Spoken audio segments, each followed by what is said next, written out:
Hello friends, आज हम सीखने जा रहे हैं कंपोजिशन ऑफ फॉर्म्स। जो बेसिक्स फॉर्म्स हम लेने जा रहे हैं एडिटिव ट्रांसफॉर्मेशन है।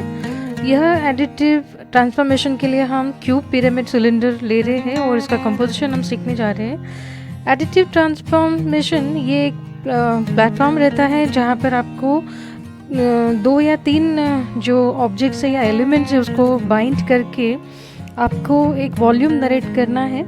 तो सबसे पहले हम सीखने जा रहे हैं क्यूब कैसे बनाया जाए ट्यूब पॉइंट पर्सपेक्टिव में। तो उसका बेस पहले हम इस तरह स्टार्ट करेंगे, फिर उसकी जो हाइट है क्यूब की वो लेकर हम बाकी के जो उसके एलिवेशंस है वो हम स्टेप बाय स्टेप करेंगे। So observe my all steps. यह आपका नाटा एग्ज़ाम्स क्रैक करने के लिए बहुत काम में आने वाला बेसिक नॉलेज है, जिसमें आपको एक टॉपिक दिया जाता है जिसमें आपको 3 या 4 ऑब्जेक्ट्स या 5 ऑब्जेक्ट्स, 7 ऑब्जेक्ट्स आपको दिए जाएंगे और उसका आपको 3D कंपोज करने के लिए बोलेंगे। तो बहुत जन को नहीं पता रहता है कि 3D ऑब्जेक्ट्स को कैसे अच्छी तरह से उसका वॉल्यूम क्रिएट किया जाना चाहिए एडिटिव ट्रांसफॉर्मेशन में। तो यही एक स्टेप्स रहेगा। उसके बाद में क्यूब के बाद हम उसके ऊपर हेड पे सेट करने वाले हैं पिरामिड। तो आप देखिए बेस जो है उसका पिरामिड का वो थोड़ा बड़ा हम बनाएंगे, क्यूब की साइड से थोड़ा बड़ा साइज का बेस रहेगा। तो उसके टॉप पे हम बाहर की तरफ 1 सेंटीमीटर बाहर की तरफ हम लाइंस खींचेंगे according to a 2 point perspective इस तरह। और फिर उसके जो वर्टेक्स थे वो उसको हम ज्वाइन करके उसका जो सेंटर पॉइंट आएगा वहाँ से हम हाइट क्रिएट करेंगे, सेंटर हाइट। पिरामिड में सेंटर हाइट रहती है और हाइट के हिसाब से उसके जो 4 एलिवेशंस हैं वो क्रिएट होते हैं। 2 पॉइंट पर्सपेक्टिव के हिसाब से ही आप कीजिए। प्लीज़ सब्सक्राइब कीजिए मेरे चैनल को हाइपर रियलिज्म 3PP।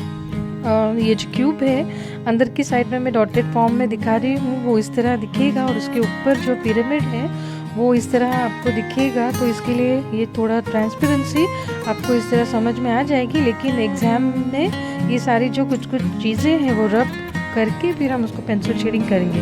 अब हम सेट करने जा रहे हैं सिलेंडर, जो कि लेफ़्ट साइड में हम क्यूब की लेफ़्ट एलिवेशन में या लेफ़्ट साइड में हम उसको इंसर्ट करने वाले, घुसाने वाले हैं।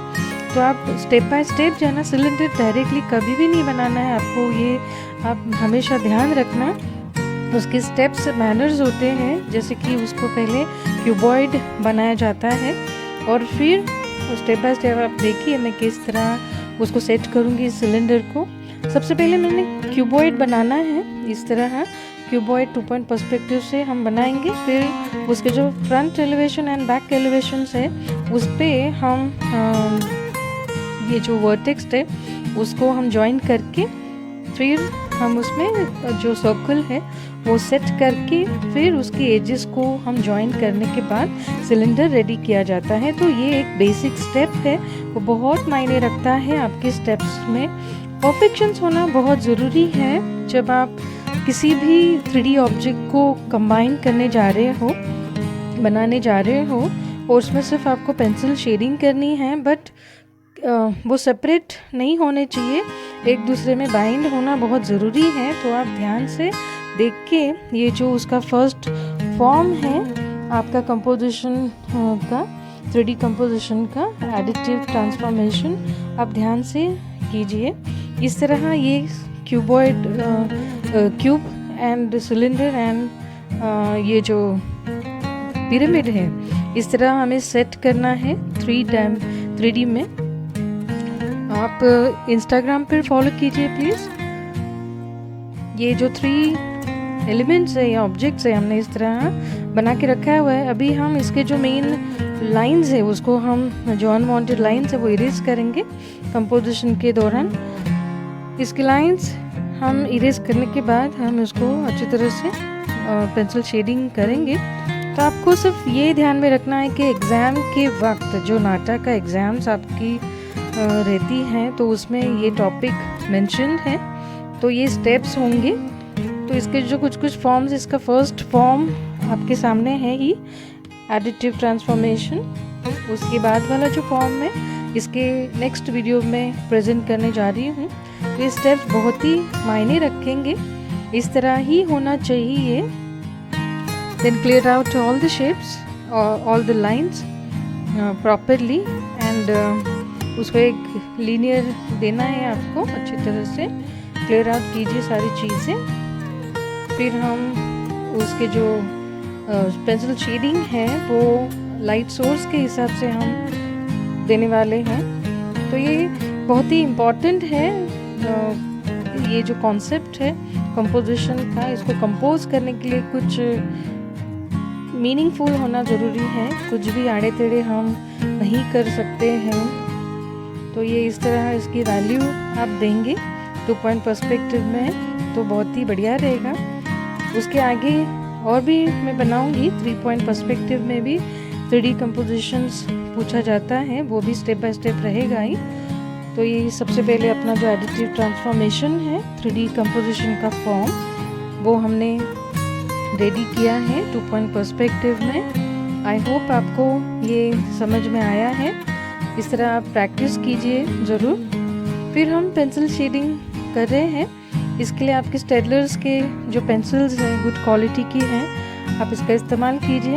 फोकस लाइट आपकी लेफ़्ट साइड पे है तो लेफ़्ट साइड से लाइट आपकी आएगी और राइट साइड पे उसकी जो शेडिंग है वो जो टोन है, टोनल वैल्यू है पेंसिल की, वो ग्रेड थोड़ी बढ़ती जाएगी। ध्यान रखना, अगर आपका light source right hand side पे है तो राइट साइड पे हर एक ऑब्जेक्ट का राइट साइड पे आपको उसके ऊपर लाइट दिखाई देंगी, लाइटर टोन रहेगा। एंड वेयर एज उसकी लेफ्ट हैंड साइड पे शेड जो है उसकी जो टोन है पेंसिल की वो थोड़ी डार्कर रहेगी एंड उसी हिसाब से शैडो भी रहेगी। तो आप शैडो के लिए भी मैं लाइट सोर्स के हिसाब से बताऊंगी, वो ध्यान से एंड तक आप वीडियो देखिए प्लीज़। तो इस तरह आप पेंसिल शेडिंग कर सकते हैं। पेंसिल शेडिंग्स के भी कुछ टाइप्स होते हैं, कुछ काइंड्स होते हैं। आप पेंसिल शेडिंग नॉर्मल फॉर्म में भी कर सकते हैं, आप क्रॉस हैचेस फॉर्म में कर सकते हैं, हैचेस फॉर्म में कर सकते हैं, ब्लेंडिंग फॉर्म में कर सकते हैं। लेकिन in exams actual not allowed. Blending method आपको यूज़फुल नहीं है, मार्क्स नहीं देते हैं। इसके लिए बेस्ट है पेंसिल की जो हैचेस फॉर्म है, शेडिंग फॉर्म है, वही कीजिए। इस तरह है ये जो मैं क्रॉस हैचेस यूज़ कर रही हूँ। देखिए लेफ्ट हैंड साइड पे लाइट है और राइट साइड पे यहाँ पर मैं थोड़ा मीडियम डार्क टोन दिए हैं। वैसे ही सिलेंडर पे उसका जो शेप है, उसको शेप को मेंटेन करते हुए ही आपको पेंसिल शेडिंग करना है। हमेशा याद रखना जो शेप है वो शेप के हिसाब से ही आपकी पेंसिल की टोनल वैल्यू आप आगे बढ़ाइए। वैसे कुछ भी आड़े टेढ़े स्क्रैच करके नहीं कीजिए।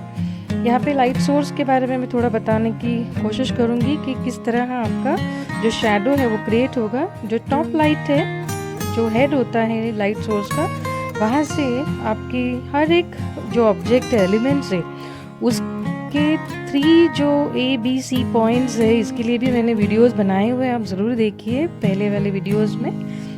वो ABC पॉइंट्स आपका left side, centre side and right side के जो ABC पॉइंट्स कहलाऊंगी मैं, उसके ही हिसाब से लाइट सोर्स होती है।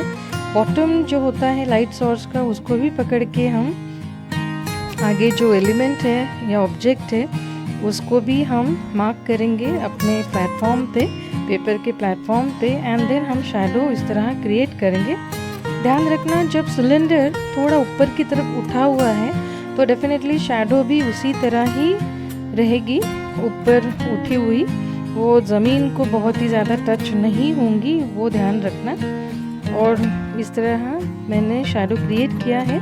ये बहुत ही यूज़फुल है। आपको इसमें 40 मार्क्स रहेंगे तो 40 में से आप परफेक्शंस दिखाएंगे इसमें, और तो एटलीस्ट 35 टू 45 के बीच में हमेशा आपको ये मार्क्स इस वैल्यूएबल मेथड में आप जाएंगे तो पक्का मिलेगा। तो ध्यान रखिए, मेरे वीडियोस को लाइक कीजिए, कमेंट कीजिए प्लीज़, और प्रैक्टिस करते रहना। इसके रिलेटेड और भी वीडियोस आपको देखने मिलेंगे, सीखने मिलेंगे। सब्सक्राइब कीजिए मेरे चैनल को प्लीज़ और देखती रहिए किस तरह जो पिरामिड का शैडो है वो मैंने क्रिएट किया है इस तरह। तो आप ज़रूर प्रैक्टिस कीजिए। Thank you so much.